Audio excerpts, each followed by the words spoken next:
आइए दोस्तों, Kings academy Chandrapur में आपका स्वागत है। और दोस्तों फिर से मैंने आपके लिए मैचिंग लेके आया है और कुछ मैचिंग ऐसी दोस्तों की जो प्रीवियस पेपर में आ चुकी थी, चलिए उसको भी देखेंगे।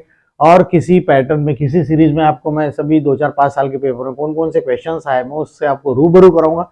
तो चलिए दोस्तों शुरुआत करते हैं। History of novel matching 4.1। तो चलिए दोस्तों शुरू करते हैं। ये क्वेश्चन है हमारे पास में दोस्तों, और ए सेक्शन है और बी सेक्शन है। तो चलिए शुरू करते हैं।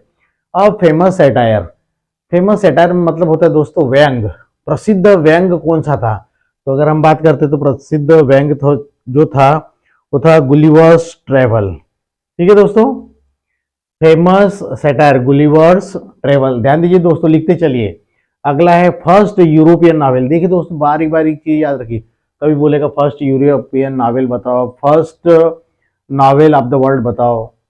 ठीक है, तो ऐसे अलग अलग क्वेश्चन आ सकते हैं, तो ध्यान दीजिएगा। तो अब फेमस सेटायर का क्या हो जाएगा दोस्तों? Gulliver's travel. सेकेंड है फर्स्ट यूरोपियन नॉवेल डॉन क्यूसोटे। क्या है उसका आंसर? फर्स्ट यूरोपियन नॉवेल कौन सी है? डॉन क्यूसोटे। और दोस्तों वर्ल्ड्स फर्स्ट नॉवेल, मैंने आपको बताया था दुनिया की पहली नॉवेल 1010 में लिखी गई थी, और वो नॉवेल थी टेल ऑफ जेंजी। इसके पहले भी वीडियो में आया था दोस्तों। ये क्वेश्चन रनिंग होते रहते हैं हर साल, कभी ये क्वेश्चन आएगा कभी। तो ये मत कहिए कि आप 2023 में आ गया तो अब नहीं आएगा। तो आप 2 4 साल के पेपर दोस्तों तैयार करते चलिए, ठीक है। फर्स्ट वर्ल्ड्स नॉवेल कौन सी हो जाएगी?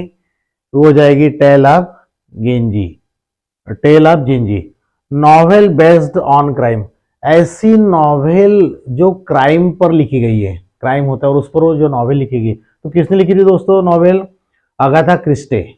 किसने लिखी थी वो? अगाथा क्रिस्टे ने लिखी थी।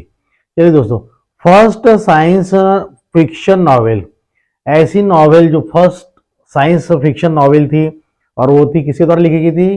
Frankenstein, Frank स्टीने।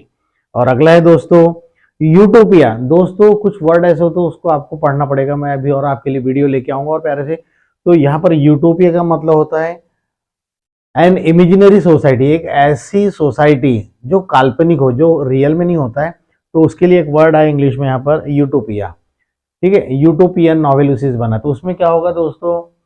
Imaginary society रहती है, काल्पनिक रहता है। जैसे हम फिल्मों में देखते हैं, रामोजी फिल्म शूटिंग होती है, रामोजी फिल्म शूटिंग होती है वहाँ पर, रामोजी का जो है। तो वहाँ पर क्या होता है कि वो सब जो सेटअप लगे रहते हैं वो सब कैसे रहते हैं दोस्तों? रियल में नहीं रहते, बने हुए रहते, लेकिन ऐसा लगता है कि हम सही में किसी शहर में पहुंच गए, रामोजी फिल्म सिटी में। तो यूटोपिया क्या है दोस्तों? ये इमेजिनरी सोसाइटी है, राइट। अगला है एपिस्टोलरी। एपिस्टोलरी का मीनिंग क्या होता है देखते हैं दोस्तों? A series of diary entries और लेटर। तो ध्यान रखिए दोस्तों, आप कुछ ही वर्ड याद रखिए उसमें, आप एंट्रीज और लेटर, डायरी एंट्रीज और लेटर, इतना ध्यान रखिए। तो ये आ चुका है दोस्तों, फिर आ सकता है। तो एपिस्टोलरी नॉवेल में क्या रहेगा? डायरी एंट्रीज और लेटर रहेंगे। और अगला है दोस्तों एलिगोरिकल नॉवेल। तो इसका मीनिंग क्या होता है दोस्तों? More than one meaning, more than one meaning. जैसे मान लीजिए कोई एक वर्ड है, उसके अलग अलग मीनिंग होते हैं।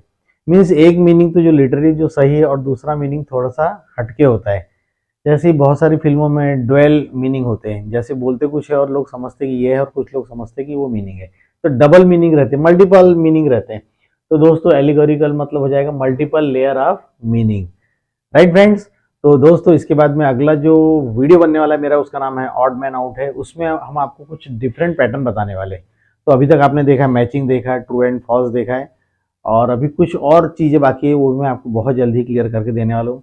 दोस्तों ये मैचिंग है और ये होमवर्क है, आपको करके बता रहा हूँ। कमेंट बॉक्स में जल्दी से आंसर दीजिए इसका। Okay, thank you. तो दोस्तों बने रहिए। Thank you very much.